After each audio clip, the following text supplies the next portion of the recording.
ಕುರ್ಚಿಗೆ ಕಂಟಕ ಬಂದಾಗ ಸಾಮಾಜಿಕ ನ್ಯಾಯ ಜಾತಿಯನ್ನ ಸಿದ್ದರಾಮಯ್ಯ ಮುಂದೆ ತರುತ್ತಾರೆ ಅಂತ ಸಿಎಂ ಸಿದ್ದರಾಮಯ್ಯ ವಿರುದ್ಧ ಬಿಜೆಪಿ ನಾಯಕ ಸಿಟಿ ರವಿ ವಾಗ್ದಾಳಿಯನ್ನ ನಡೆಸಿದ್ದಾರೆ. ಸಿಎಂ ಸಿದ್ದರಾಮಯ್ಯರಿಂದ ಜಾತಿ ಅಸ್ತ್ರ ಪ್ರಯೋಗ ವಿಚಾರಕ್ಕೆ ಪ್ರತಿಕ್ರಿಯೆ ನೀಡಿದ ಸಿಟಿ ರವಿ, ಇದು ಪ್ರಜಾಪ್ರಭುತ್ವ ಬ್ಯೂಟಿ. ಸಿದ್ದರಾಮಯ್ಯ ಅವರೇ ಇದನ್ನ ಎಷ್ಟು ಸಾರಿ ಹೇಳ್ತೀರಾ? ಜಾಸ್ತಿ ಬಜೆಟ್ ಮಂಡಿಸಿದ್ದು ನೀವು, 2 ಸಾರಿ ಸಿಎಂ ಡಿಸಿಎಂ ಎಲ್ಲವೂ ಆಗಿದ್ದೀರಾ. ಯಾರಿಗೆ ಹೇಳ್ತೀರಾ ಇದನ್ನ? ನೀವು ಸಿಎಂ ಆದ ಮೇಲೆ ಎಷ್ಟು ಜನ ಕುರಿ ಕಾಯೋರನ್ನ ಮೇಲೆ ತಂದಿದ್ದೀರಾ? ಯಾರಿಗೆ ಆರ್ಥಿಕ ಶಕ್ತಿ ಕೊಟ್ಟಿದ್ದೀರಾ? ನಿಮಗೆ ದೇವರು ಎಲ್ಲ ಕೊಟ್ಟಿದ್ದಾರೆ. ಇನ್ನೇನ್ ಬೇಕು? ಇನ್ನೇನ್ ಕೊಡಬೇಕು? ಸಮುದಾಯ ಎಷ್ಟು ಉದ್ಧಾರ ಆಗಿದೆ, ನೀವು ಚೆನ್ನಾಗಿ ಉದ್ಧಾರ ಆಗಿದ್ದೀರಾ? ಅದನ್ನ ಹೇಳೋದ್ ಬೇಡ, ಆದರೆ ಕುರಿ ಕಾಯೋ ಎಷ್ಟು ಜನರು ಮೇಲೆ ಬಂದಿದ್ದಾರೆ, ಅವರ ಕುಟುಂಬ ಮೇಲೆ ಬಂದಿದ್ಯಾ ಹೇಳಿ ಅಂತ ಪ್ರಶ್ನೆಯನ್ನ ಮಾಡಿದ್ರು.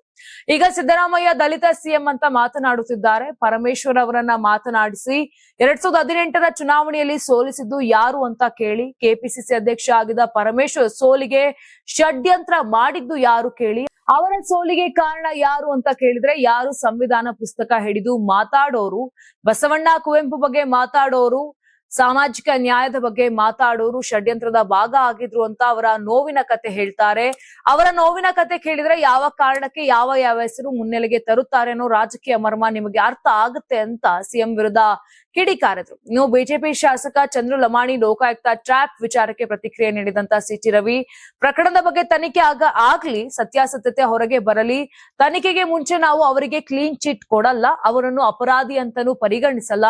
ಈ ಪ್ರಕರಣದಲ್ಲಿ ಸ್ವಲ್ಪ ಆತುರ ಕಾಣಿಸುತ್ತಿದೆ ಅಂತ ಅನುಮಾನವನ್ನ ವ್ಯಕ್ತಪಡಿಸಿದ್ರು. Karnataka TV leader awards 2025 best MLA nomination ಕರಾವಳಿ ಮತ್ತು ಮಧ್ಯ ಕರ್ನಾಟಕ. ಟಿ ರಘುಮೂರ್ತಿ ಚಳ್ಳಕೆರೆ ಕ್ಷೇತ್ರ, ಚಂದ್ರಪ್ಪ ಹೊಳಲ್ಕೆರೆ ಕ್ಷೇತ್ರ, ಹರೀಶ್ ಪೂಂಜಾ ಬೆಳ್ತಂಗಡಿ ಕ್ಷೇತ್ರ, ಅಶೋಕ್ ರೈ ಪುತ್ತೂರು ಕ್ಷೇತ್ರ, ಗುರುರಾಜ್ ಗಂಟಿಹೋಳಿ ಬೈಂದೂರು ಕ್ಷೇತ್ರ, ಕೆಎಸ್ ಆನಂದ್ ಕಡೂರು ಕ್ಷೇತ್ರ, ಎಚ್ಡಿ ತಮ್ಮಯ್ಯ ಚಿಕ್ಕಮಗಳೂರು ಕ್ಷೇತ್ರ, ಯಶಪಾಲ್ ಸುವರ್ಣ ಉಡುಪಿ ಕ್ಷೇತ್ರ, ಬೇಳೂರು ಗೋಪಾಲಕೃಷ್ಣ ಸಾಗರ ಕ್ಷೇತ್ರ, ಚನ್ನಬಸಪ್ಪ ಚನ್ನಿ ಶಿವಮೊಗ್ಗ ನಗರ ಕ್ಷೇತ್ರ, ಬಸವರಾಜು ಶಿವಗಂಗಾ ಚನ್ನಗಿರಿ ಕ್ಷೇತ್ರ, ಸತೀಶ್ ಸೈಲ್ ಕಾರವಾರ ಕ್ಷೇತ್ರ.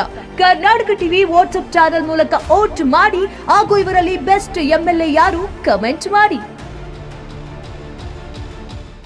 ನೀವು ಸಣ್ಣ ಆಗ್ಬೇಕಲ್ವಾ? ಅದು ಒಂದು ಉತ್ತಮ ಆಹಾರದಿಂದ ಸಣ್ಣ ಆಗ್ಬೇಕಲ್ವಾ? ಪ್ರತಿದಿನ ನಮ್ಮ ಜೀನಿ ಸ್ಲಿಮ್ ನ ಯೂಸ್ ಮಾಡಿ ಯಾವುದೇ ಸೈಡ್ ಎಫೆಕ್ಟ್ ಇಲ್ದಂಗೆ ನೀವು ಸಣ್ಣ ಆಗ್ತೀರಾ.